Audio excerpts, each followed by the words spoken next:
So today we're going to be doing a service inspection. First step, get the hood up. Horn works. Hey, it's first thing on my list. Yeah, well, lights are next, so How you like that? boom. Let's check the back. Left blinker, right blinker, brake lights. Boom. Get the rest of it done. When we pop the hood, we're going to be focusing on the fluid levels, belt wear, and looking for any other potential problems. After checking your horn and lights as Richard just showed us, we can move on to the next step and check the serpentine belt in the vehicle. So when checking the belt, we are looking for thread depth or any damage to determine wear of the belt. Now we are going to check the fluids. I'll be using Rain-X 2-in-1 windshield washer to top off the washer fluid. Make sure the washer fluid tank needs to be filled to avoid overflow. Make sure to use the funnel to avoid spillage and use both hands when pouring Rain-X washer fluid to fill the reservoir to its maximum level. Once you're done pouring, screw the cap on to save for future use. Remove your funnel. Always make sure to clean your area as you go. Now we will check the levels on the brake fluid. When filling the brake fluid, the level is clearly marked, so make sure your fluid is at its maximum level. If the fluid is low, add accordingly. If either of your fluids appear dirty or darker in color, you may want to have them flushed or changed.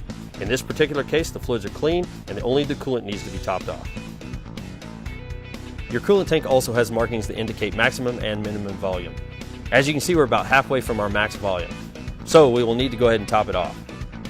Grab your coolant container, be sure to check the label for specifics to your vehicle. Determine if it's pre-mixed or if you need to add water. Also, make sure you have the proper coolant for the make of your vehicle. Most older cars take a universal green coolant, and newer vehicles will take the DexCool orange coolant. Remove the funnel. Screw the cap back onto the coolant container. Always keep your area as clean as possible to avoid any problems. Next, we're going to check the tread depth of the tires. We're going to use the tread depth indicator tool. First, we're going to place the indicator into the tread valley and press down on the outer tabs until resting on the tread. This will reveal the measuring indicator in the center of the tool. This will give you the tread depth.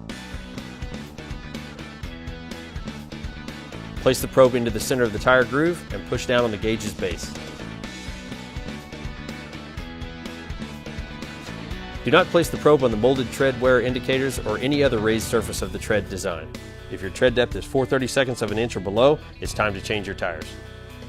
Before checking your wipers, make sure that you have no cracks on the windshield. Wiper blades should always be replaced every 6 months to a year as soon as you notice a difference in driving visibility. When wiper blades no longer make proper contact with the windshield surface, they begin to squeak, chatter, skip, smear, and even streak. You may even notice they start to come apart. These wiper blades look great and we won't have to replace them. Lastly, we will check our mirrors. Oh, great, it's Richard.